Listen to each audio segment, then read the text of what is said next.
શ્રાવણ એસો પંચન મુક્કારો સૌભ પાવપણાસણ મંગલાનંચ સવ્વેસે પડમમ હવૈ મંગલમ પડમમ હવૈ મંગલમ ઓમ નમો નાનસ્ત ઓમ નમો સુયસ ઓમ નમો સુય દેવીયાય ઓમ નમો વાયનારીયસ ઓમ નમો બંબીએ દીવીએ તીર્થંકરો ગણધરો પૂર્વધરો શ્રુતધરો વાચનાચાર્ય યુગ પ્રધાન આચાર્ય ઉપાધ્યાય સાધુ સાધ્વી ભગવંતો જીન શાસન દેવ જીન શાસન માતા આપ સર્વની આજ્ઞા હો શરણો હો સંરક્ષણ હો આપ સર્વની આજ્ઞા હો શરણો હો સંરક્ષણ.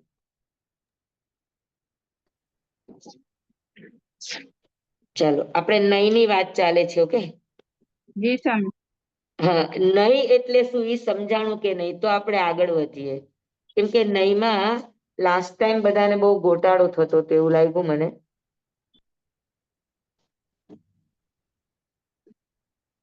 બધાને નઈ એટલે શું બરાબર સમજાણું છે? હા સ્વામી. અલગ અલગ પ્રકારેથી બધી બાજુ વિચારવાની. હા, બરાબર સ્વામી. વસ્તુના અનંત ધર્મો છે તો અનંત ધર્મોથી વસ્તુનું કથન કરવું હોય તો અનેક દ્રષ્ટિએ કરવું પડે. એક દ્રષ્ટિએ તમે બધા જ સત્યને કઈ રીતે ઉજાગર કરી શકો? તો સત્યને કહેવા માટે તમારે પોઈન્ટ ઓફ વ્યૂ થી જવું પડે. તો વસ્તુના અનંત ધર્મોને પોઈન્ટ ઓફ વ્યૂ થી અભિવ્યક્ત કરવાની જે શૈલી, એક કથન શૈલીને નઈ કહેવામાં આવે. નઈ, નિક્ષેપ અને પ્રમાણ ત્રણેયનું કામ એક જ છે, પદાર્થનો બોધ કરાવવાનો. બબલू थोड़ा आवाज कम करना, हमारा क्लास चल रहा है ना. હા, તો ત્રણેયનું કામ છે પદાર્થનો બોધ કરાવવાનું, પણ ત્રણેયની બોધ કરાવવાની પદ્ધતિ, હા, એની રીત અલગ અલગ અલગ છે. વસ્તુનું એક સાથે અભેદ ભાવથી કથન કરવું એ પ્રમાણનું કામ છે. વસ્તુના એક એક અંશને લઈને કથન કરવાનું કામ નઈનું છે અને એને આરોપણ કરીને કહેવાનું કામ નિક્ષેપનું છે.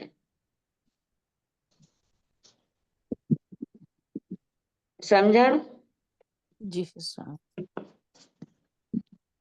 તો પદાર્થના બોધમાં નઈનું કામ સૌથી વિશેષ એટલા માટે છે કે નઈ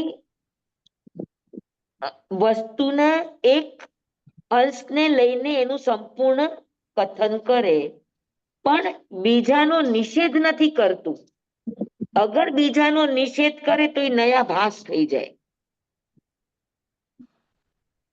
એને જે કથન કરવું છે એ દ્રષ્ટિએ કથન કરે અને શેષને ગૌણ કરી દે, એ નઈ છે.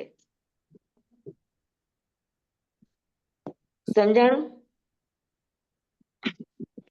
તેને ગૌણ કરી દે સ્વામી.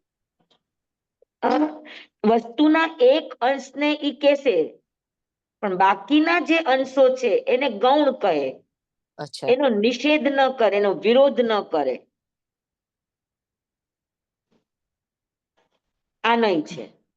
જી. બરાબર. જેમ કે મૌન હોય તો એને મુનિ કે, પણ એ શ્રમણનો કે ભિક્ષુકનો કે એનો વિરોધ ન કરે. જ્યારે જે કક્ષામાં હોય એ રીતે એનું કથન કરવું આ નઈનું કામ છે. તમે એમ કહો અત્યારે મૌન છે તો તમે એને ભિક્ષુ કહો તો નઈ એને ભિક્ષુ ન કહે. ભિક્ષુ માને ખરા પણ ભિક્ષુ એને કહે નહીં, કેમ કે નઈ એક સત્ય અંશાવગાહી હોય.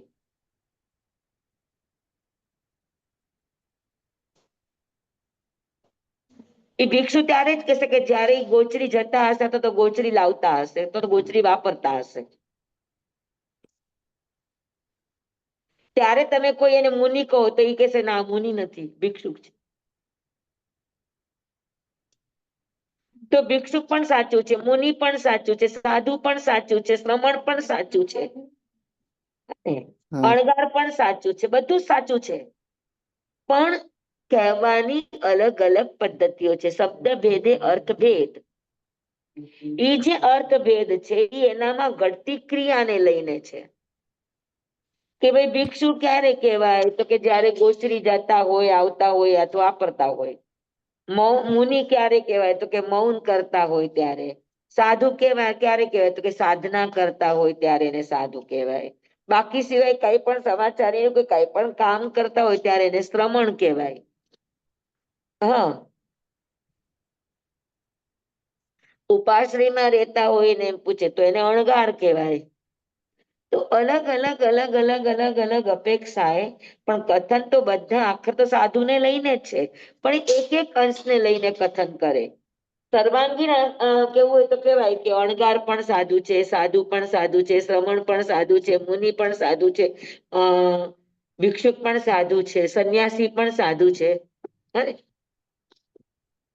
સમજાણું? જી જી સ્વામી.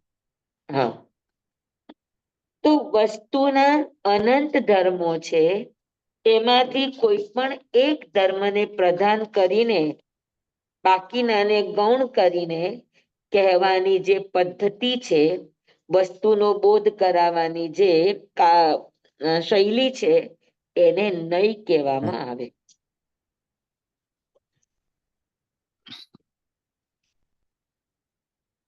બરાબર? જી જી સ્વામી. અહીંયા આગળ અમે ગુરુદેવ પાસે નયના બે રીતે અર્થ શીખ્યા છીએ. એક નયનો અર્થ શીખ્યા છીએ કે નય એટલે યાત્રા છે. અશુદ્ધ થી શુદ્ધની યાત્રા આ નયની યાત્રા છે. નૈગમ નયથી લઈને એવમ ભટ્ટ સુધીની યાત્રા. કે નૈગમ વાળો પણ નય છે, એને એવમ ભૂત પણ નય છે. એક સંપૂર્ણ શુદ્ધ છે તો એક ખાલી શુદ્ધતાનું નામ માત્ર છે, બાકી અપૂર્ણ, બાકી પૂરો અશુદ્ધ છે. છતાં પણ નય બંનેને એક સમાન ગ્રહણ કરે છે.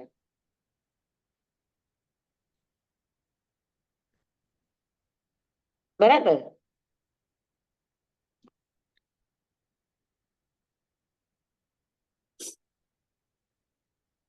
તો નય છે એ યાત્રા પણ છે, અશુદ્ધ થી શુદ્ધ તરફની આખી પૂર્વાપર સાધના પણ નયનો વિષય છે, જે આપણે માટીના ઘડાથી સમજશું. અને બીજું નયનો અર્થ એ પણ થાય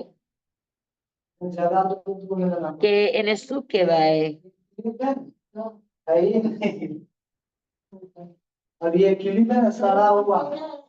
પોઈન્ટ ઓફ વ્યૂ. કોઈ દ્રષ્ટિકોણ. પણ વસ્તુના પોઈન્ટ ને લઈને એક એક એંગલ ને લઈને, એક વ્યૂ ને લઈને કહેવું, એ દ્રષ્ટિકોણ પણ પોઈન્ટ ને ઉજાગર કરવો, એને પણ કહેવાય. અને ઓલી પ્રોસેસ છે. સ્વામી દ્રષ્ટિકોણ પણ કહી શકાય ને? હા, કહી શકાય એક અપેક્ષા એ, પણ દ્રષ્ટિકોણથી થોડુંક જુદું પડશે. અચ્છા. દ્રષ્ટિકોણ છે ને એ જોવાની દ્રષ્ટિ છે, અને નય છે એ કહેવાની દ્રષ્ટિ છે. ઓકે. સમજાણું? જી જી. એટલે જે અલગ અલગ દ્રષ્ટિકોણથી જોયું એને અલગ રીતે કહેવાની જે શૈલી ઈ નય છે. સ્વામી એટલે અનેકાંતવાદ નહીં ને, ઈ અલગ ને આખું? અનેકાંતવાદ ઈ વિચારોનો છે, એને દ્રષ્ટિકોણ કયો તો ચાલે. કે અનેકાંતવાદ છે એ એક વસ્તુ વિચારવાની, અનેક દ્રષ્ટિકોણથી વિચારવું એ અનેકાંતવાદ. અનેક દ્રષ્ટિકોણથી કથન કરવું એ ષ્યાદવાદ અથવા તો નય.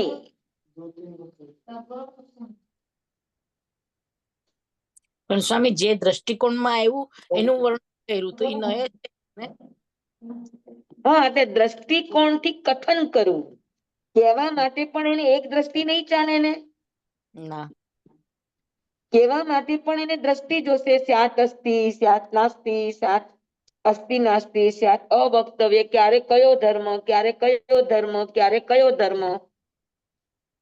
મેં તમને કીધું કે મુનિ આખો દિવસ એક જ વેશમાં નથી હોતા, એ સાધવાચારનું કામ, સમાચારીનું કામ પણ કરતા તમને જોવા મળશે. એ તમને હમ. ગોચરી માટે પણ જોવા મળશે, તમને મૌન રાખેલા પણ જોવા મળશે, એ સાધનામાં બેઠેલા પણ તમને જોવા મળશે.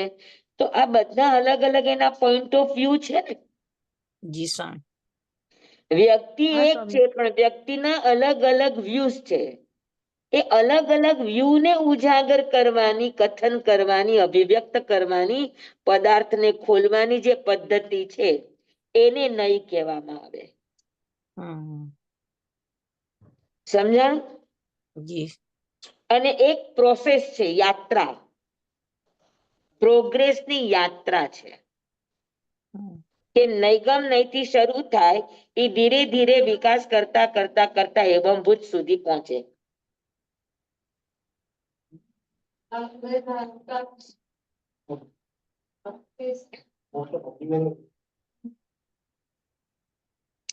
સમજાણું? જી સ્વામી. એકદમ. હમ. હમ. નહીં બધાને સમજાઈ ગયું? કેમ કે નહીંમાં ગોટાળા, નહીંની વ્યાખ્યામાં ગોટાળા થશે ને તો પછી તમને આગળ સમજવામાં ગોટાળો થશે.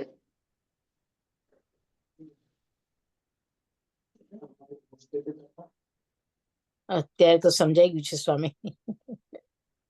Very good.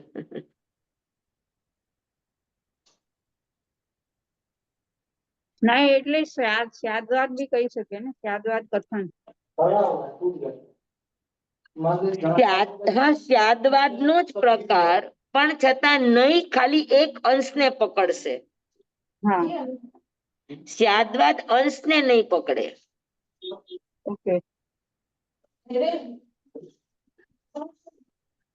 બરાબર? તો આપણે હમ. નહીંને બે રીતે જોશું. એક અલગ અલગ વ્યૂ થી કહેવાની પદ્ધતિ ને એક પ્રોસેસ, હમ.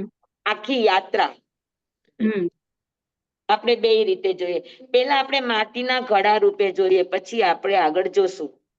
એના હા. નામ પછી જોશું. હમ. તો સૌથી પહેલા ખેતરમાં જે માટી છે, ખેતરમાં જે માટી છે એ માટીના ઢગલાને ઘડો કેવું, અથવા તો ચિત્રને ઘડો કેવું, અથવા તો નામને ઘડો કેવું, અથવા તો રિયલમાં ઘડો છે એને ઘડો કેવો, આ બધાને માટીથી લઈને ઘડા સુધીની સંપૂર્ણ જેટલી ઘડાની અવસ્થાઓ છે એ બધાને સ્વીકારે એને કહેવાય નૈગમ નહીં.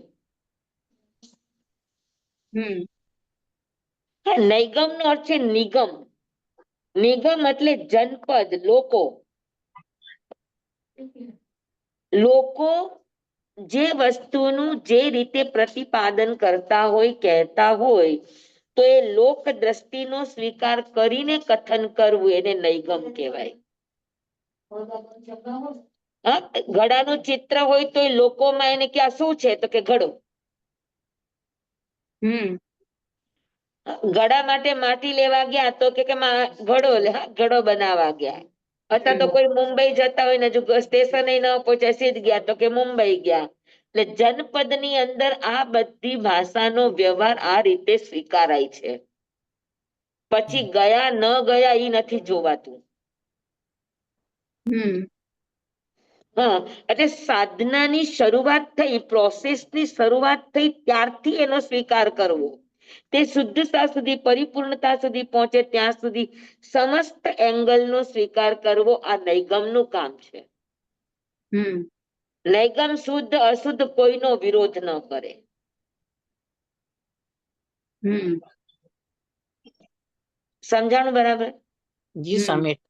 અમે ધ્યાન સાધના ચાલુ કરી છે એટલે અમે નૈગમ નહીથી ચાલુ કરી દીધું છે ને. હા હા, ચાલે ચાલે ચાલે, આવકાર્ય છે, વેલકમ. નૈગમ થી પણ સાધના શરૂ થવી જોઈએ, બસ. હમ. આજે નૈગમ છે તો કાલે એવમભૂત થશે. તો અતિ સ્વામી આપને. પણ નૈગમ જ નહીં કરીએ તો એવમભૂત ક્યાંથી થશે કયો? બરાબર? તો પેલા અશુદ્ધ માટી છે તો એને ઘડો કેવો, ખાલી નામ માત્ર છે, ઘડાનું ચિત્ર માત્ર છે તો એને ઘડો કેવો, એનામાં શુદ્ધતાનો એક પણ અંશ નથી, છતાં પણ બરાબર. પણ હમ. નામ છે ને,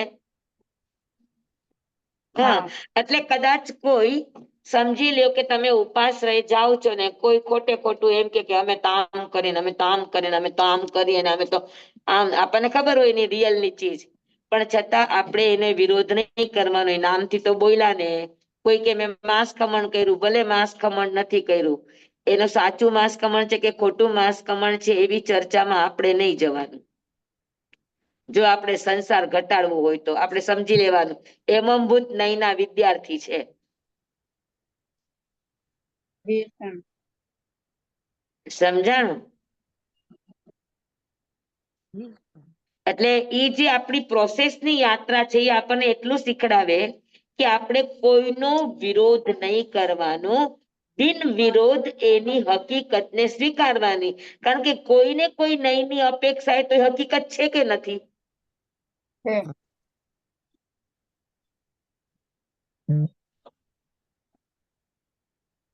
હા, કાલ સૌરી કશાયની વાતો, આ બધી વાતો આપણે જાણીએ જ છીએ. વ્યસન. તો નૈગમ નહીં એટલે કોઈ પણ ભેદ કર્યા વગર બધા જ ભૂતકાળ, વર્તમાનકાળ, ભવિષ્યકાળ, હા, પછી ત્રણેય લોક અને બધાનું કથન, શુદ્ધ અશુદ્ધ બધી જ તમામ પર્યાયોનું નય, નિક્ષેપ, વ્યાકરણ બધી જ રીતે જે સ્વીકારે પદાર્થને પદાર્થ રૂપે એને નય કહેવામાં આવે. એ કોઈનો પણ વિરોધ ન કરે.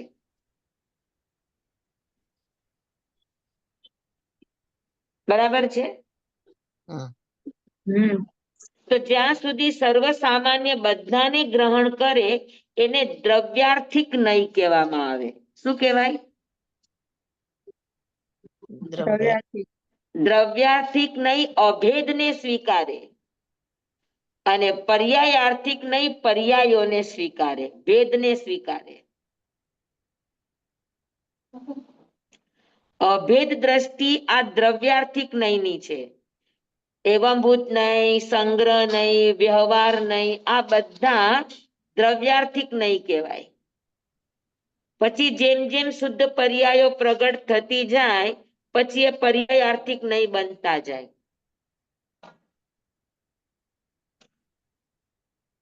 અવાજ ગયો છે. દ્રવ્યાર્થિક નય અને પર્યાયાર્થિક નય. દ્રવ્યાર્થિક નય એ અભેદગ્રાહી હોય, અભેદ દ્રષ્ટિથી કથન કરનારું હોય. અભેદ હા, એટલે કોઈ પણ વસ્તુમાં ભેદ જ નહીં. ભેદ ન કરે, મૂળભૂત દ્રવ્યને સ્વીકારે. ઓકે. હા, તો દ્રવ્ય દ્રષ્ટિ જેનામાં હોય એ અભેદ દ્રષ્ટિ હોય અને પર્યાય દ્રષ્ટિ હોય એમાં બધામાં ભેદ દ્રષ્ટિ હોય. હમ. તો શરૂઆતના 3.5 નય દ્રવ્યાર્થિક છે અને પછીના 3.5 નય પર્યાયાર્થિક છે. રુજુ સૂત્ર નયનો બેયમાં થાય, એ દ્રવ્યાર્થિક પણ છે ને પર્યાયાર્થિક પણ છે. આપણે હમણાં સમજશું તો તમને ગળા ઉપરથી એકદમ બરાબર સમજાઈ જશે કે કોઈ પણ માટી, કોઈ પણ આકાર, કોઈ પણ નામ, આ બધાને ઘડા તરીકે સ્વીકારવું. ભાઈ કમસે કમ બાળક જોયું ન હોય પણ એને સ્કૂલમાં શીખડાવે કે આવો આકાર હોય એને ઘડો કહેવાય. તો તમે એની સામે ચિત્ર રાખશો ને બાળકને કહેશો આ શું છે તો એ શું કહેશે? ઘડો. એ હવે ચિત્રમાં રિયલમાં કઈ ઘડો છે નહીં પણ છતાં એને કહેશે શું? ઘડો કે પિક્ચર પર તો ઘડાનો બોધ થયો કે નહીં કે આવા આકારનો હોય એને ઘડો કહેવાય. હા. તો એ બોધ થયો નહીં. ઘડાનો આકાર માત્રથી, હા, સ્થાપના માત્રથી. હા. સ્થાપના એટલે આકાર. હા. તો એ પદાર્થનો બોધ એને આકારથી થયો તો આને શું કહેશો? નહીં. તો એ પર્યાયાર્થિક ને? દ્રવ્યાર્થિક થયું. અચ્છા, કઈ પણ વસ્તુને માટી હા, ઓકે. અભેદ ભાવથી ઘડો એટલે ઘડો. હા. હા. તમે ફરીથી કયો.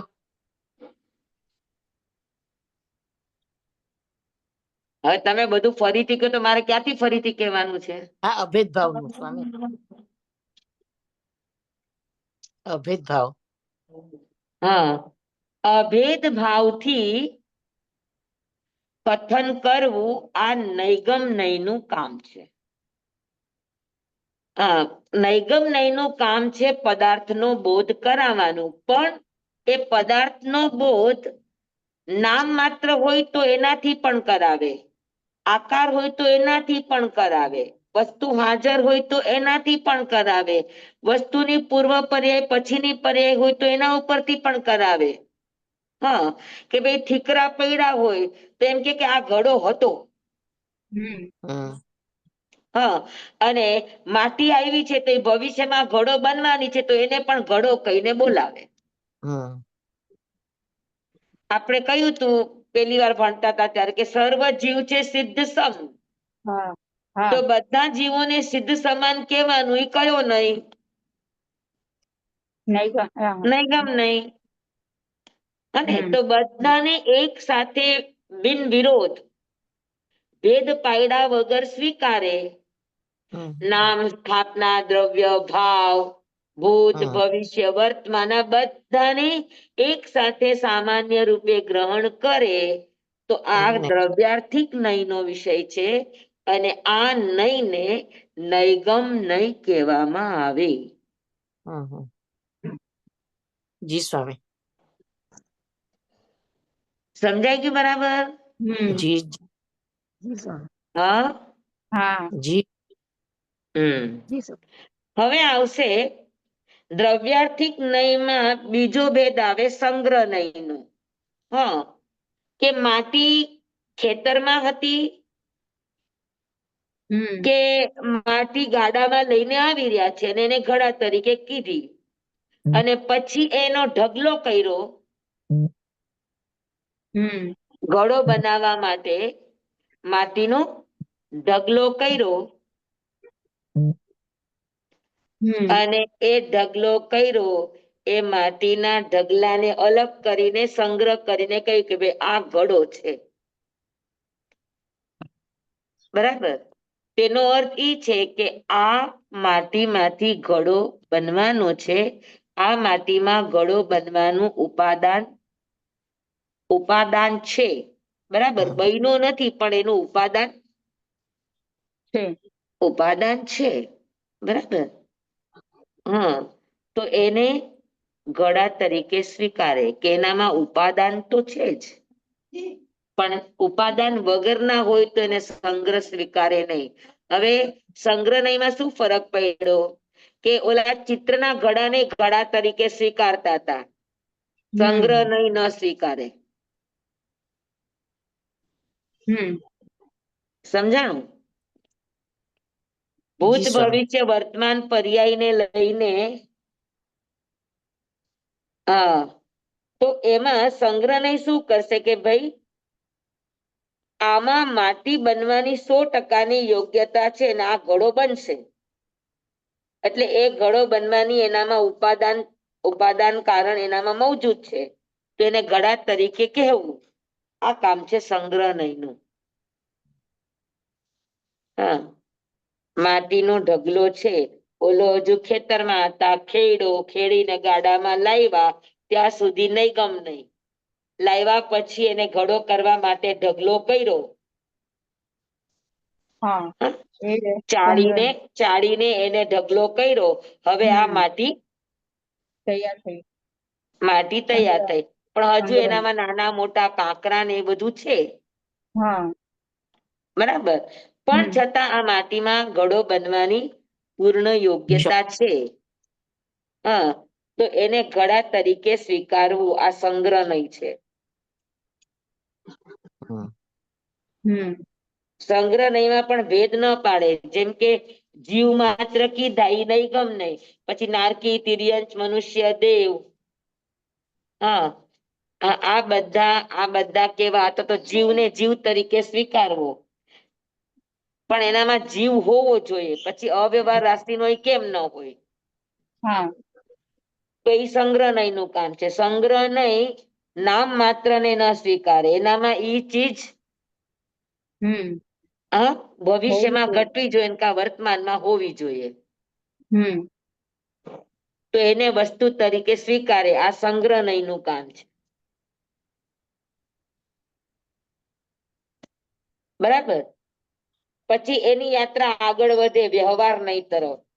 તો વ્યવહાર નય તરફ આગળ વધે તો શું થાય કે અંદર પાણી નાખી માટીને ભીંજવે, ભીંજવીને પછી એને ખૂંદે, એક રસ બનાવે અને એમાંથી જે કંઈ પણ નાના મોટા કાંટા કાકરા જે પણ હોય કચરા એ બધા કચરાને સાફ કરીને માટીને એટલે મીન્સ ઘડાને યોગ્ય એકદમ એકદમ એક માટીનો પિંડ બનાવે. હમ ત્યાં સુધી એને વ્યવહાર કહેવાય. એના પર બધા વ્યવહાર કરવામાં આવે.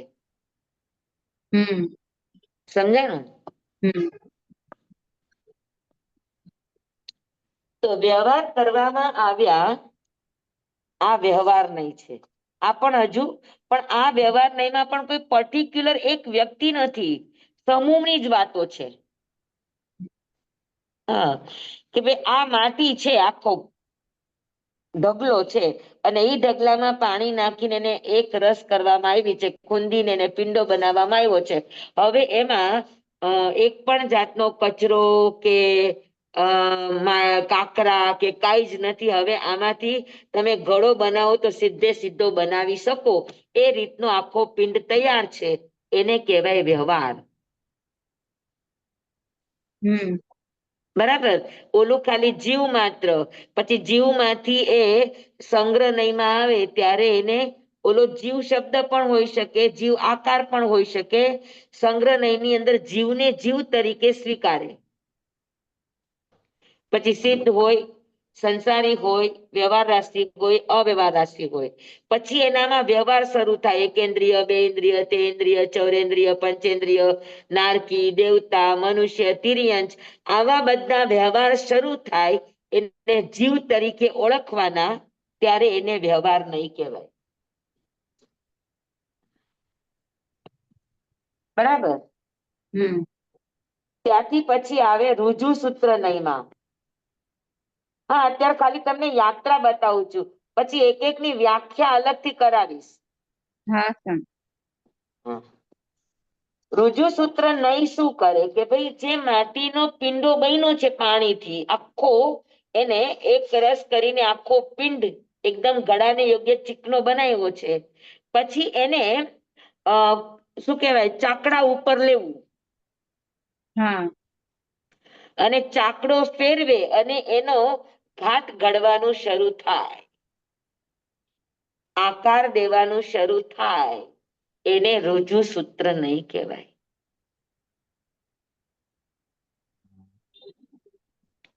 ઋજુ સૂત્ર નય ખાલી તમારી વર્તમાન પર્યાયને જ જુએ કે અત્યારે તમારામાં એ કામ થાય છે તો સ્વીકારે નહીતર ન સ્વીકારે. તો ઋજુ સૂત્ર ખેતરની માટીને ઘડો ન કે. પછી ઢગલો કરેલી માટીને ઘડો ન કે. હમ પછી તમે એમાંથી કાકરા પછી ડાળખા જે પણ હતું એ કાઢીને તમે એને એક રસ બનાવી. એક ખૂંદીને એક મેંદાની જેમ પિંડા જેવી બનાવી ત્યાં સુધી એને ઘડો ન કે. ઈ જયારે પિંડો ચાકડે ચડે અને ચાકડો ફરે અને આકાર શરૂઆત થાય. બરાબર. ત્યારે એને ઘડા તરીકે સ્વીકાર કે હવે ઘડો બની રહ્યો છે. બયનો નથી હજુ. હમ હા તો એને કહેવાય ઋજુ સૂત્ર નય. સમજાણું? હા પાક્કું? જી સર. હા પણ હજુ એને સંગ્રહની અંદર જ છે. કેમ કે હજુ એ માટી ઘડો રૂપે બની રહી છે એવું આપણને દેખાય છે ને ઘડો નામ આપો. પણ હોઈ શકે કે એ ઘડો બનતા બનતા તૂટી પણ જાય. હા અને ઘડો બનતા બનતા એનો બીજો આકાર બની જાય. હા પણ જણાઈ રહ્યું છે કે અત્યારે હવે ઘડો બની રહ્યો છે. જી બરાબર. એવી રીતે જીવની અંદર નરક, દિર્યંશ, મનુષ્ય, દેવ ગતિમાં છે અને એવા તારક તત્વો અને તારક એવા અભય, અદ્વેષ, અખેદ વગેરેના એના પરિબળો એની સામે આવે અને એનામાં રુજુતા પ્રગટ થાય. જીવના જીવત્વની રુજુતા પ્રગટ થાય. અભય, અદ્વેષ અને અખેદ આ રુજુ સૂત્રના ગુણ છે.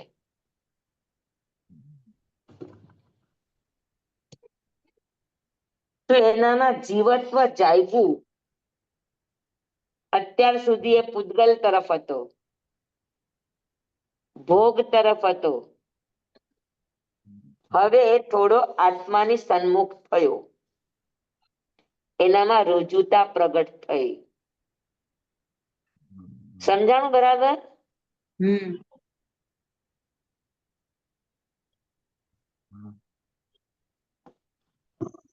હવે રુજુતા પ્રગટ થઈ. આ મનુષ્ય ગતિની વાત છે. એટલે નારકી છૂટી ગયા, દિર્યંશ છૂટી ગયા, મનુષ્ય છૂટી અરે દેવ છૂટી ગયા, મનુષ્યની વાત છે આ રુજુતાની. અભય, અદ્વેષ, અખેદ, કઈક કઈક આપવાની ભાવના, કઈક અંદરથી નમ્ર બનવાની ભાવના. તો આ બધું રુજુ સૂત્ર નહીંનું કામ છે. સમજાય છે બરાબર? હા. પછી રુજુ સૂત્ર નહીંથી ચાંપ ઉપર ઘડો બની ગયો. હવે કોઈ પણ છોકરાને તમે લાવીને એને કહો કે આ શું છે, અભણમાં અભણને લાવીને કહો તો પણ શું કહેશે એને? હા. તો હવે આકાર અને પ્રકારથી એ પૂરો તૈયાર થઈ ગયો કે એને શબ્દ મળે કે આ ઘડો છે. ઘડા સિવાય કાંઈ નથી. નથી આ ચિત્ર, નથી આ નામ, નથી આ ઠીકરું, નથી આ માટી. છે શું? નથી આ કુંજો, નથી આ ગ્લાસ, નથી આ બીજું કઈ, આ ઘડો છે. એવું એને શબ્દ મળે, હા, તો એને કહેવાય રુજુ સૂત્ર પછી શબ્દ નહીં.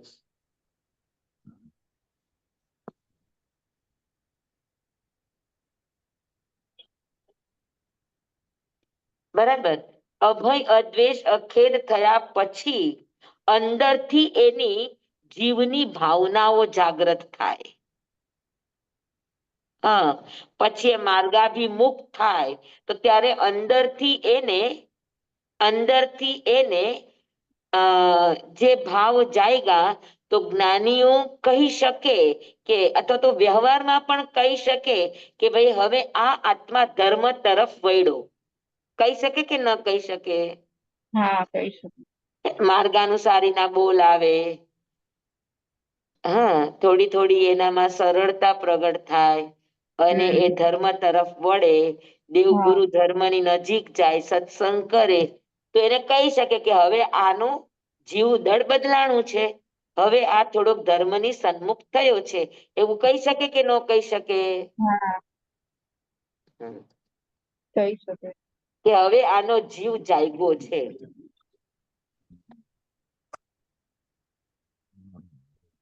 તો એને કહેવાય શબ્દ નહીં. બરાબર? શબ્દ નહીં પછી આવે સમભિરૂઢ નહીં. કે ઘડો બની તો ગયો પણ કાચો છે, એમાં તમે પાણી નહીં ભરો. પાણી ભરો તો તૂટી જશે, ફસકી જશે.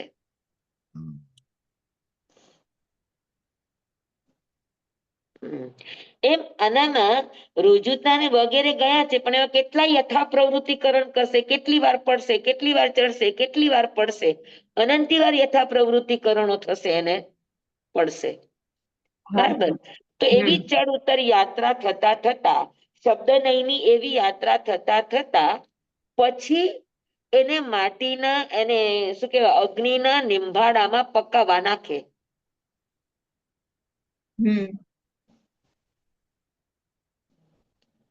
અને અગ્નિની અંદર પરિપક્વ થઈને ઘડો બહાર આવ્યો. એને સમભિરૂઢ કહે કે ભાઈ આ ઘડો બની ગયો. બરાબર. એમ જીવની શબ્દની યાત્રા કે માર્ગાનુસારી યથા પ્રવૃત્તિકરણ પછી એમાંથી અપૂર્વકરણ એ સાધના કરતા કરતા કરતા કરતા કરતા એ જીવ કેવડી અવસ્થાને પામે. અપૂર્વકરણ થી કૈવલ્ય પ્રાપ્તિ સુધીની આખી અવસ્થા એ સમભિરૂઢ નયની અવસ્થા છે. ચોથા ગુણસ્થાન થી લઈને 13મા ગુણસ્થાન સુધીની અવસ્થા સમભિરૂઢ નયની અવસ્થા છે. માર્ગાનુસારી થી અપૂર્વકરણ સુધીની અવસ્થા રુજુ સૂત્ર નયની અવસ્થા છે.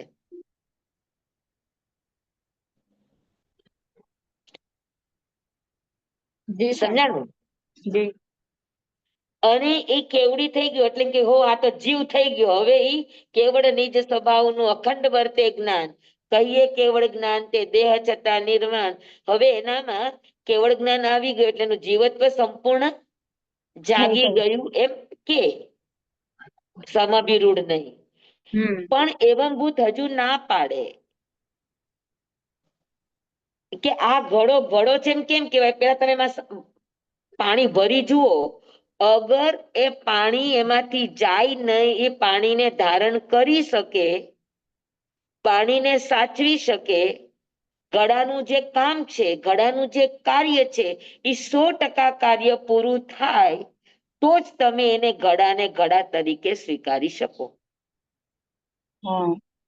તો પાણી નાખ્યું અને પછી પાણી એની અંદર ટક્યું અને ટકવા ઉપરાંત એ પાણી જેવું નાખ્યું હતું એની કરતા પણ વધારે શીતળ બન્યું ત્યારે એવંભૂત નહીં કહે કે આ ઘડો છે. સમજાણું? એટલે સિદ્ધ થાય ત્યારે હા, એમ જીવની અંદર જ્યાં સુધી કેવળ જ્ઞાન થયું તો એમ કે ના ના હજુ તો ઈ આહાર કરે છે, હજુ તો ઈ બોલે છે, હજુ તો ઈ યોગના કામ કરે છે, તો એને જીવ કેમ કેવાય? શુદ્ધ. જીવ શુદ્ધ એટલે જ્ઞાતા દ્રષ્ટા સિવાય કાંઈ નહીં.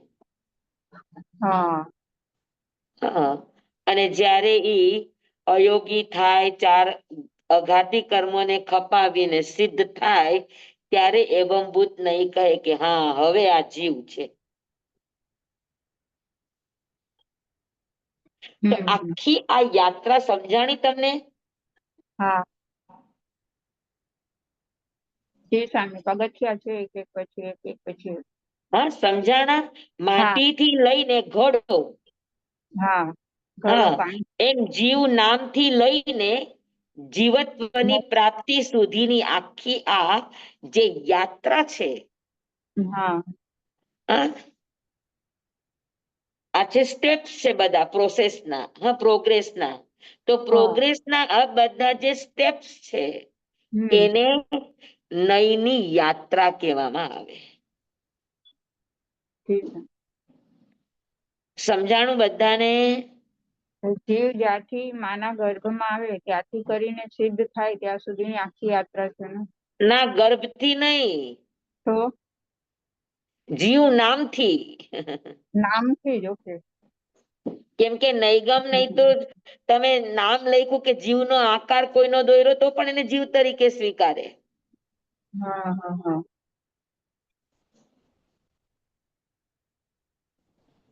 એટલે આમ તો ખરી યાત્રા સંગ્રહથી શરૂ થાય,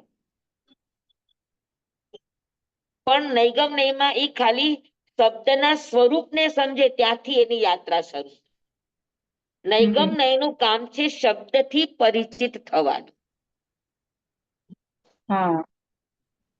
શબ્દની ઓળખ વિધિ થવી જોઈએ. તો શબ્દની ઓળખથી લઈને શબ્દ બ્રહ્મ સુધી પહોંચવાની આખી પ્રોગ્રેસની આ ક્રમબદ્ધ યાત્રા એને નહીં કહેવામાં આવે.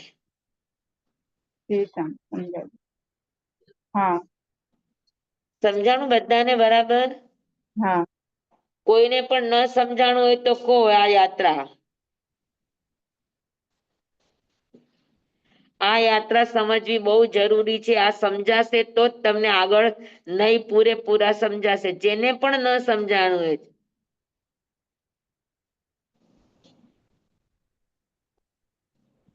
એક કહો. કોઈને ના સમજાયું તો ક્વેશ્ચન કરી શકો છો. હેલો. વાહ ભાઈ વાહ, ક્યાં વાત હે. બધાને બધાને સમજાયું. સમજાઈ ગયું. Very good.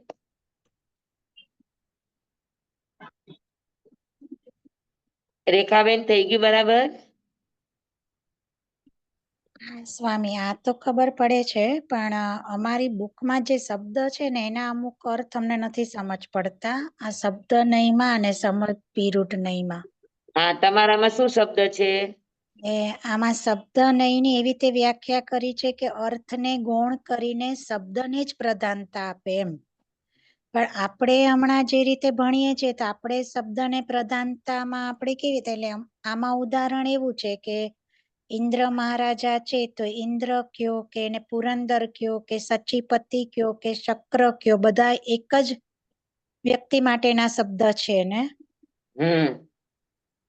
તો પછી એમાં એને કેવી રીતે, એટલે શબ્દને પ્રધાનતા તો એવમભૂત નહીં વાળો આપે છે ને કે સચીપતિ એટલે એમ કે ઇન્દ્રાણીની સાથે હોય તો એને સચીપતિ કહેવાય.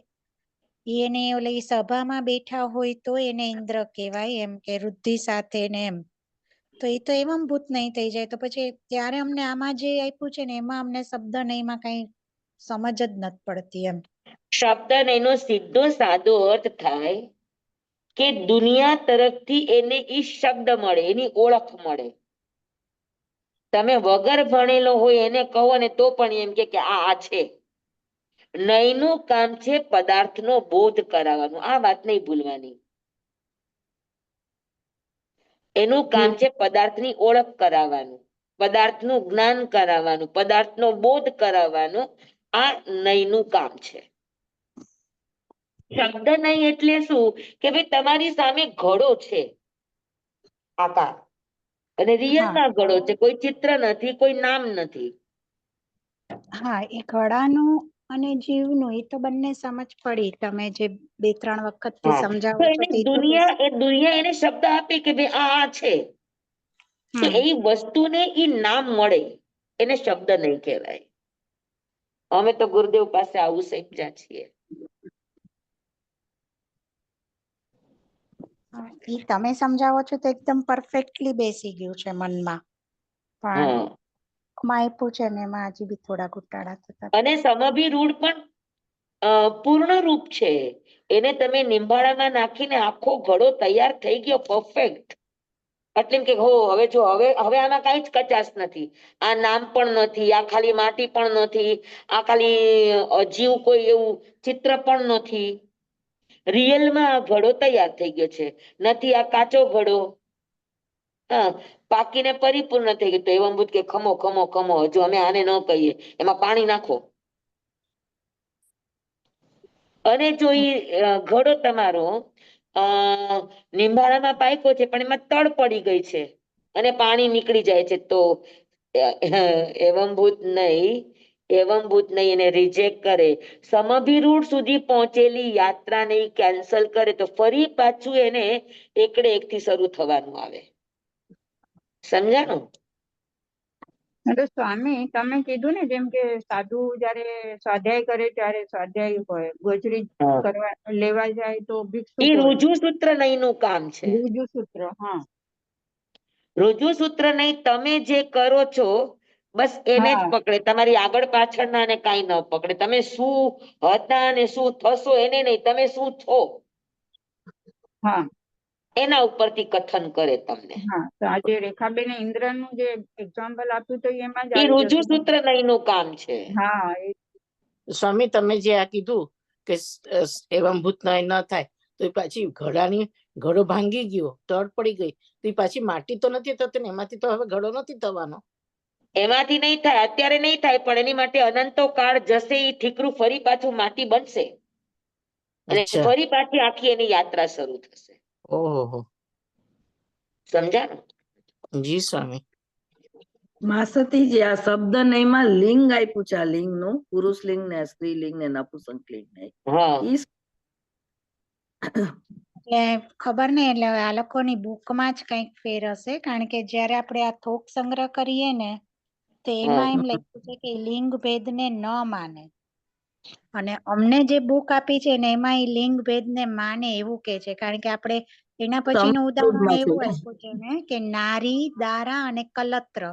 નારી એટલે હા બી સ્ત્રી માટે છે, દારા એટલે પત્ની એટલે પણ સ્ત્રી માટે છે, અને કલત્ર એટલે બી પત્ની ને બાળકો ને એવો જ એનો મિનિંગ છે ને, કલત્ર એટલે પણ. અને એને નપુંસક એમ લિંગ કહ્યું કે નારી ને દારા એ સ્ત્રીલિંગ છે અને કલત્ર એ નપુંસક લિંગ છે એમ. પણ હવે હા આ લોકો કઈ રીતે ને ક્યાંથી લીધું છે ને કઈ સમજ જ નથી પડતી, એટલે એ હું અમે તમને બધા સમજાવીશ મારી રીતે. અત્યારે તો મેં ખાલી તમને આજે એની પ્રોગ્રેસ ની યાત્રાના રૂપે તમને નહીં બતાવ્યું છે. ઈ તો સમજ પડી ગઈ, પણ હવે હા અમારી હવે પછી હવે તમને તમારી જે રીત છે ને ઈ પ્રમાણે સમજાવશું. એને કેશું આપણે પોઈન્ટ ઓફ વ્યૂ ની રીતે, નહીં કઈ રીતે કહેવાય. ઓકે. એક આ યાત્રાની રીતે, આ યાત્રાની રીતે એટલા માટે આ ગુરુદેવનું આખું ધ્યાન પ્રવચન છે કે હર યાત્રાના પેલા પગથિયે ઉભેલો પણ સાધક છે, અને યાત્રાના છેલ્લા પગથિયે પહોંચેલો પણ સાધક છે. હા, અને તમે દ્રષ્ટાંત તો બહુ જ સરસ આપ્યા, સાધુ મુનિનું. એની પેલા બી તમે આપ્યું હતું દ્રષ્ટાંત, તો એકદમ પરફેક્ટલી બી બેસી ગયેલું એમ. આજે બી તમે આ સાધુ, ક્યારે આપણે બધા સમાનાર્થી છે, પણ આપણે ક્યારે સાધુ કહીએ, ક્યારે મુનિ કહીએ, ક્યારે ભિક્ષુક કહીએ, એમ બધા. તો એ પરફેક્ટ, એટલે તમે જે સમજાવ્યું એ તો પરફેક્ટલી બેસી જાય છે, પણ આ બુકમાં એને જેમ જેમ લખ્યું ને એમાં ના તો તમારી બુક રીતે પણ કે મને તમારી બુક નો એક ખાલી ફોટો મોકલજો ને. હા, હું એક હા પેજ નો નેક્સ્ટ કરીને, ક્લાસમાં આપણે એ રીતે સમજવાની કોશિશ કરશું. કારણ કે નહીં તો હવે અમે અત્યારના તો પછી ગોખણ પટ્ટી જ ચાલશે, કારણ કે હવે દિવસો રહ્યા નહીં ને તો. એટલે હા ઘણી છે ને, વાર હું એક નથી. જોઈ લઈશ હવે નેક્સ્ટ ક્લાસ ની અંદર એ કરવાની કોશિશ કરશું. હા હા સ્વામી, બાકી તમે તો સરસ સમજાવ્યું છે, તો ત્યારથી એકદમ પરફેક્ટલી બેસી ગયું છે. હા એટલે આપણને આ યાત્રા એટલા માટે સમજવાની છે કે આપણે કોઈને નથી નાના સમજવાના, હા કે બરોબર છે. નથી આપણે ઊંચાઈ સુધી પહોંચ્યા એનો આપણે અહંકાર કરવાનો. અને આપણા જીવ તત્વ પર તો એકદમ સરસ રીતે આ તમે બેસાડી દીધું કે એકદમ વ્યવહાર રાશિ, અવ્યવહાર રાશિ બધું સંગ્રહથી બધા જ જીવ છે. પછી એના પર અમે કેન્દ્રીય બે ઇન્દ્રિયોનો વ્યવહાર થયો એટલે નારકી, તિર્યંચ, મનુષ્ય એમ થયા. એના પછી બી મનુષ્ય, અને મનુષ્યમાં પણ એની આગળ આગળ એની પ્રોસેસ ગુણસ્થાનક ચડતા ગયા, કે અભેદ દ્રષ્ટિ આવી તો મુનિપણા સુધી આવી ગયા. એટલે એ બધી તમે યાત્રા બહુ સરસ રીતે સમજાવી એમ. એટલે ખાલી આ તો બુક નું કરી જવાય, એના કરતા આ વિશેષ ને સમજણ તો બહુ સારી મળી એમ.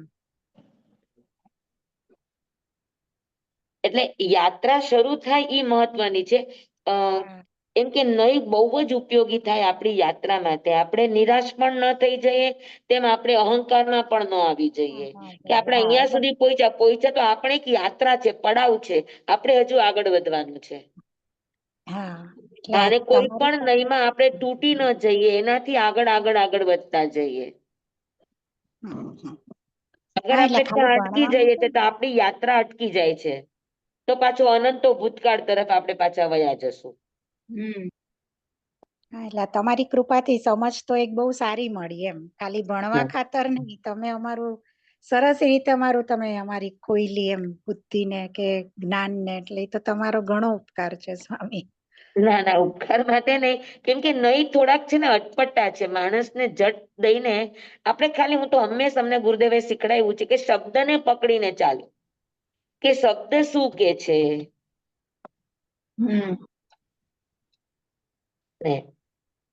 સંગ્રહ નહીં, વ્યવહાર નહીં, એ શબ્દો જ આપણને ઓળખાણ આપે કે એ શું કહેવા માંગે છે. હે ને? તો આપણું નયનું એક પાસું આપણે કર્યું. હે ને? કે નહીં એટલે વિકાસની યાત્રા. બિંદુ થી લઈને સિંધુ સુધીની આખી જે યાત્રા છે, એ યાત્રાને નય કહેવામાં આવે. અને હવે આપણે જોવાનું કે નહીં એટલે શું, તો કે નહીં હવે બીજી રીતે જોઈએ છે. તમે મને તમારી ચોપડીનો એક વખત ફોટો મોકલજો, એટલે એનો હા હા અભ્યાસ કરીને નેક્સ્ટ ક્લાસમાં આપણે લેવાની કોશિશ કરશું. અને હા સ્વામી, જૈન તત્વ પ્રકાશમાં છે ને એવી રીતે શબ્દનયનું આવી રીતે જ આપ્યું છે. પણ એમાં એવી રીતે આપ્યું છે કે ઇન્દ્ર ઇન્દ્ર એટલે એના બીજા નામને શબ્દને ગ્રહણ ન કરે. ઇન્દ્ર એટલે ઇન્દ્ર એમ. પછી લિંગને પણ માને નહીં, નહીં પણ નહીં માને. એટલે જોશું ને હવે આપણે શું કહેવા માંગે છે એ. હા, કેમ એવી કે રીતે. એની આપણે દ્રષ્ટિ સમજવું. નહીં ની સૌથી મોટી વાત છે કે તમે એની દ્રષ્ટિ સમજો, એ કઈ દ્રષ્ટિએ કહેવા માંગે છે. ઓકે. નૈગમ એટલે કોઈ એનો એક ગમ નથી. નૈગમ શબ્દને કહો તો નૈગમ શબ્દનો અર્થ થાય કે ન એક ગમ હોય ઇતિ નૈગમ, અને બીજું નિગમ ઇતિ નૈગમ. બે અર્થ છે. ન એક ગમ હોય કે જે પદાર્થના કોઈ એક તરફથી નહીં, અનેક રીતે પદાર્થને સ્વીકારે. નામથી સ્વીકારે, સ્થાપનાથી સ્વીકારે, બરાબર, પછી એ દ્રવ્યથી સ્વીકારે, ભાવથી સ્વીકારે, ભૂતકાળથી સ્વીકારે, ભવિષ્યથી સ્વીકારે, વર્તમાનથી સ્વીકારે, શુદ્ધ રૂપે સ્વીકારે, અશુદ્ધ રૂપે સ્વીકારે. તો બધાનો સ્વીકાર કરે અને બધાનો સ્વીકાર કરી અને વસ્તુની ઓળખ આપે, એટલે નામથી એને પરિચિત કરાવે. આ નૈગમ નહીં છે. બીજો અર્થ એને કહો તો નૈગમ એટલે શું, તો કે નિગમ. નિગમ એટલે જે વસ્તુ માટે જનપદમાં, લોકોમાં, જે વસ્તુ માટે જે શબ્દ વપરાતો હોય એ શબ્દથી એ વસ્તુનું કથન કરવું, સમજવું, એને નૈગમ નહીં કહેવાય. સમજાણું? શબ્દથી નૈગમનો અર્થ આ થાય. પછી સંગ્રહનો અર્થ થાય, નૈગમમાં તો વસ્તુ હોય ન હોય તોય, નામ માત્ર હોય તોય સ્વીકારી લે. જ્યારે સંગ્રહ નહીં છે એ નામ માત્રને ન સ્વીકારે. વસ્તુમાં ભલે શુદ્ધરૂપ ન હોય પણ એનું ઉપાદાન તો હોવું જ જોઈએ.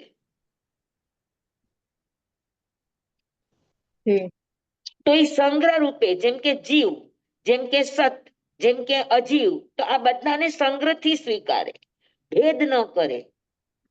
કે જીવ એટલે સિદ્ધ અને સંસારી, સિદ્ધ એટલે તો કે સિદ્ધના ભેદો કરે, એક સિદ્ધને, અનેક સિદ્ધને, 15 ભેદે સિદ્ધને, એવા બધા ભેદો ન સ્વીકારે. અને સંસારી જીવ કહો તો એકેન્દ્રિય, બે ઇન્દ્રિય, તેન્દ્રિય, નરક, તિર્યંચ, મનુષ્ય, દેવ, એવું ન સ્વીકારે. જીવને જીવ તરીકે સ્વીકારે. તો જેટલા સામાન્ય ગ્રાહી હોય, પછી નરક કે તો પેલી નરક, બીજી નરક, ત્રીજી નરક, ચોથી નરક, એવા ભેદને ન સ્વીકારે. નારકી એટલે નારકી. પછી ભવનપતિ, વાણવ્યંતર, જ્યોતિષી, વૈમાનિક, આ બધા દેવો છે. તો એ બધા દેવોને અલગ અલગ ન સ્વીકારે. દેવો એટલે દેવો. તો સંગ્રહ એટલે બધાનો જ્યાં સંગ્રહ થતો હોય, બધા જ્યાં મળતા હોય અભેદ ભાવે, પણ એ જીવ હોવા જોઈએ. ઘડાની વાત કરો તો એમાં માટી હોવી જોઈએ, એનું ઉપાદાન હાજર હોવું જોઈએ. તમે નારકી કહો, તિર્યંચ કહો, સિદ્ધ કહો, સંસારી કહો, પણ જીવ હોવો જોઈએ. સમજાણું? સંગ્રહ એને કહેવાય. તો નૈગમ માંથી સંગ્રહમાં શું નીકળી ગયું, તો કે એની અશુદ્ધ પર્યાયો હતી, નામ માત્ર હતું, એ નીકળી ગયું. માત્ર આકાર હતો, એ પણ નીકળી ગયો. પણ એના દ્રવ્ય અને ભાવ બંને પણ હોવું જોઈએ. સમજાણું તમને? રેખાબેન, હા, તમારી લોકોની પરીક્ષા આવે છે એટલે ખાસ કહું છું હા કે સ્વામી. હા નૈગમ માંથી સંગ્રહમાં શું નીકળ્યું.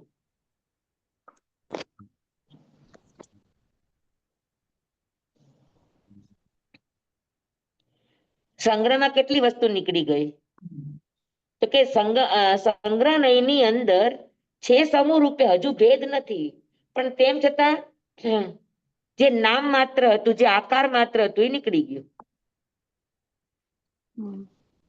કમસે કમ એનામાં એ વસ્તુનું ઉપાદાન પણ હોવું જોઈએ. હા, જીવની વાત કરો તો એમાં જીવત્વ હોવું જોઈએ, બરાબર, ચૈતન્યત્વ હોવું જોઈએ. ઘડાની વાત કરો તો એમાં માટી હોવી જોઈએ.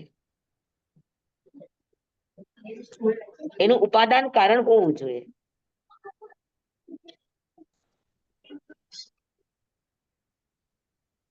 પછી વ્યવહારની અંદર આવે તો વ્યવહારની અંદર પછી એના ઉપર જે વ્યવહારો શરૂ થાય એટલે ભેદો શરૂ થાય આગળના.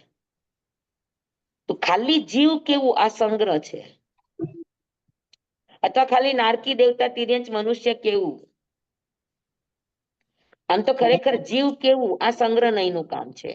પછી એના પર વ્યવહાર શરૂ થાય ત્યારે એ વ્યવહાર રાશિનો જીવ, ને વ્યવહાર રાશિ આવ્યા પછી એના પૃથ્વી તેઓ કાયની અપેક્ષા, 6 કાયની અપેક્ષાએ, 5 જાતિની અપેક્ષાએ, 4 ગતિની અપેક્ષાએ, એવા જે ભેદો થવા,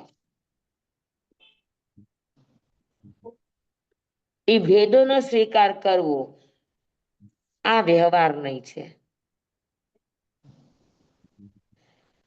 અને પછી લોકો ઈ વ્યવહારથી ઓળખે, એને નામ આપે, ત્યારે એને શબ્દ નહીં કહેવાય.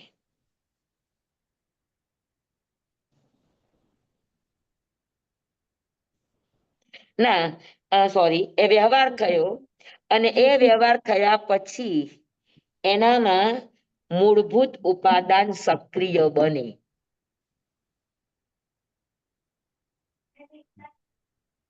ઘાટ રૂપે એ અંદરનું જે એનું ઉપાદાન છે એ સક્રિય બને. હવે શુદ્ધતા તરફ જઈ રહ્યું છે. અત્યાર સુધી અશુદ્ધ પર્યાયો ચાલતી હતી.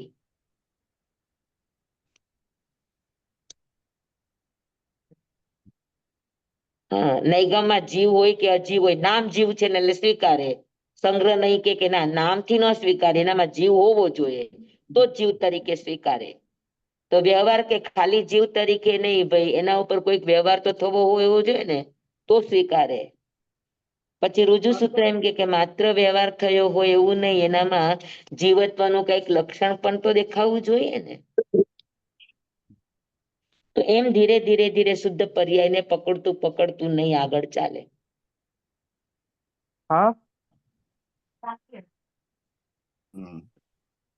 બેઠું. હા સ્વામી.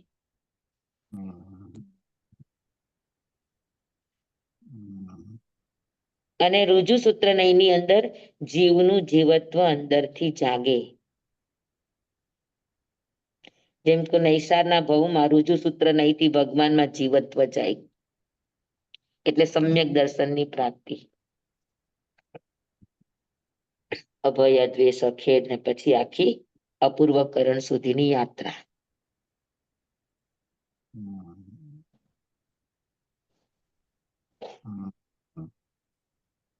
તો યાત્રાની રૂપે આપણું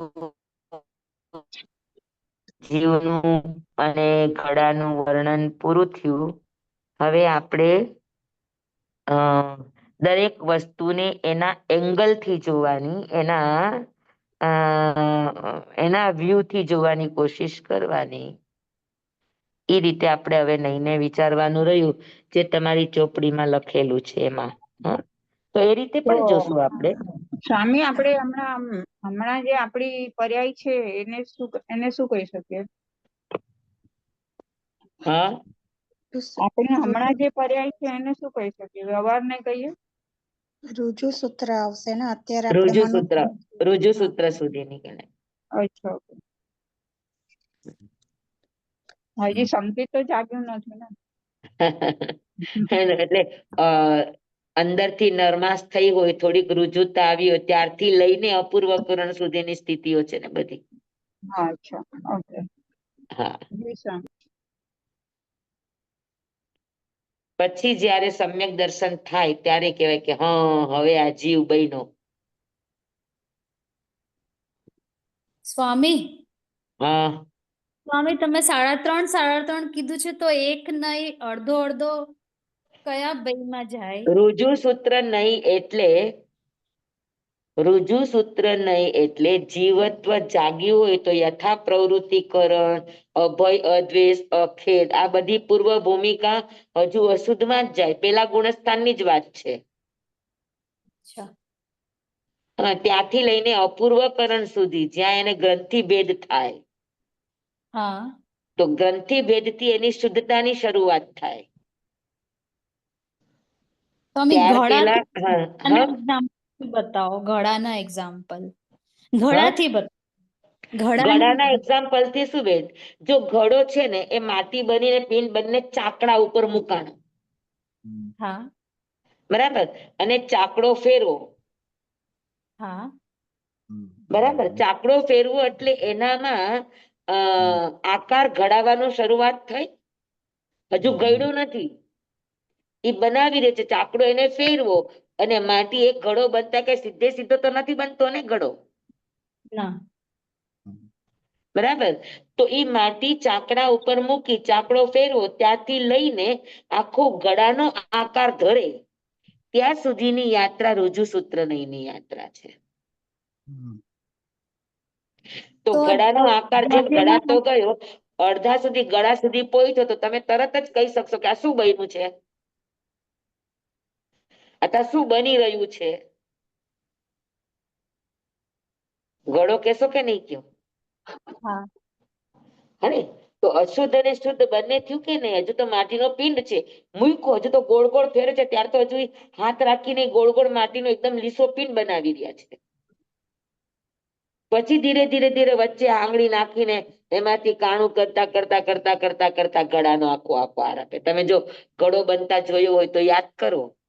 હા હા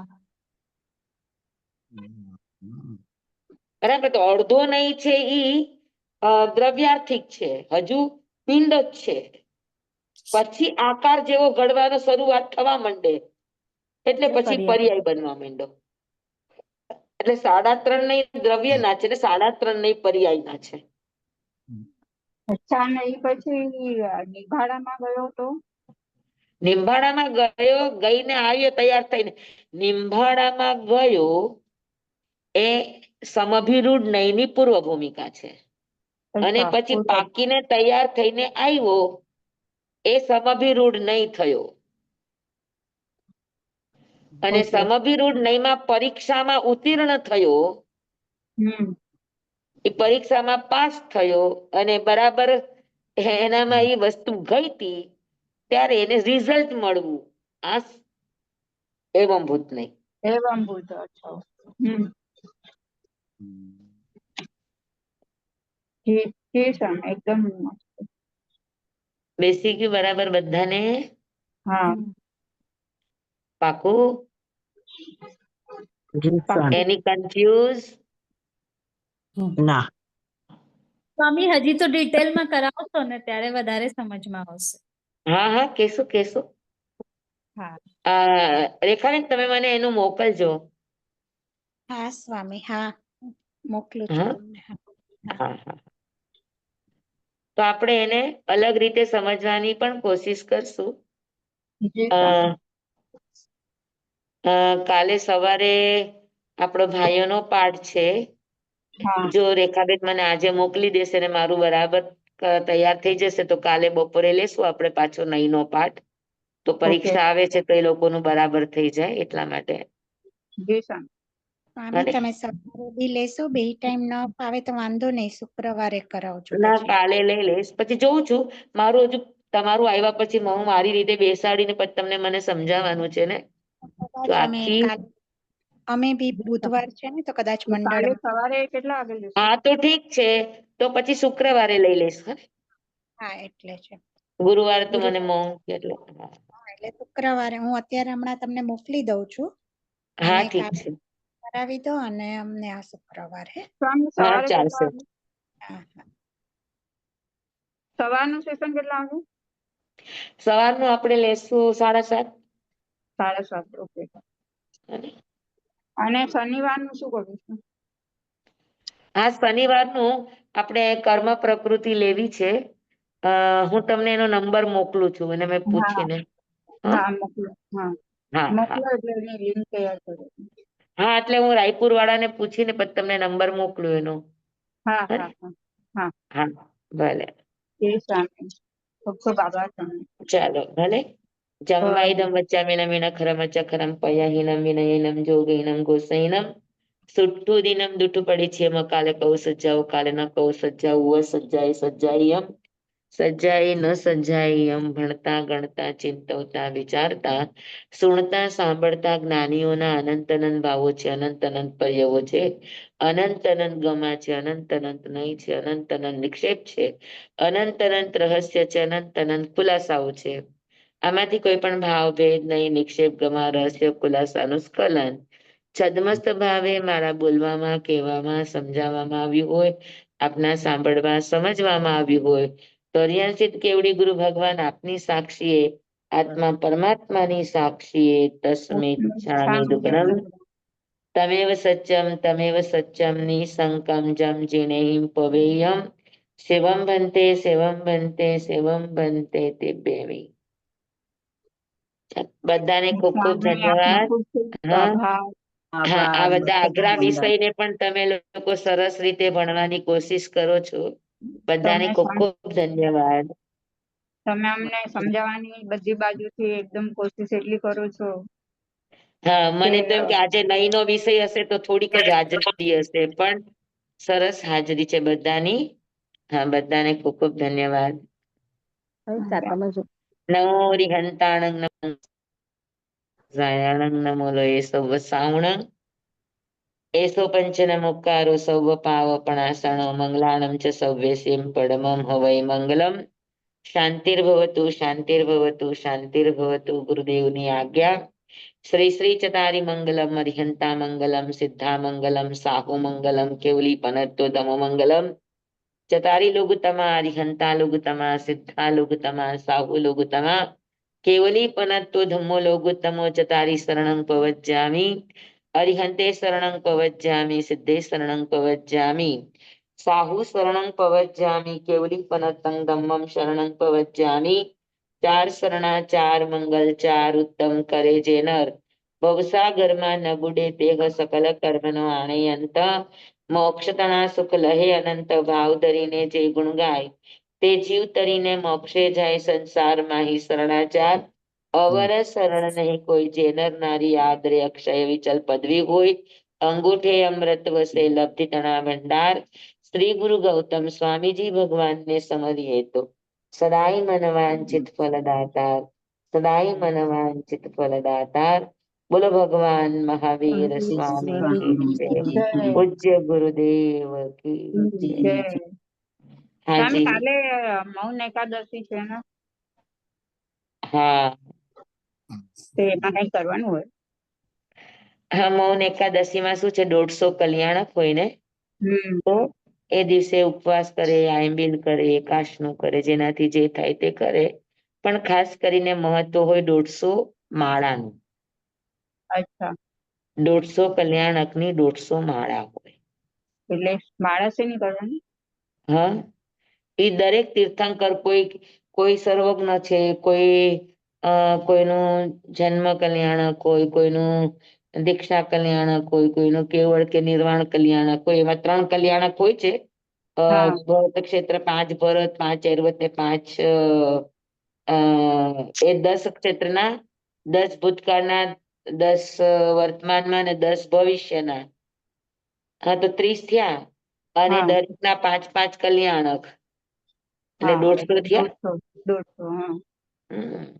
તો એ 150 માળા કરવાની હોય. 150 ના એટલે 30 ના નામ હોય. આપણા વર્તમાન ભરતના 5 ભરતના 5 તીર્થંકર, હમ પછી 5 ઐરવતના 5 તીર્થંકર એટલે વર્તમાનના 10 તીર્થંકર, પછી ભૂતકાળના 10 તીર્થંકર અને ભવિષ્યના 10 તીર્થંકર જે થવાના એમના છે. એ બધાના 3 કલ્યાણક કાલના દિવસે જ હોય.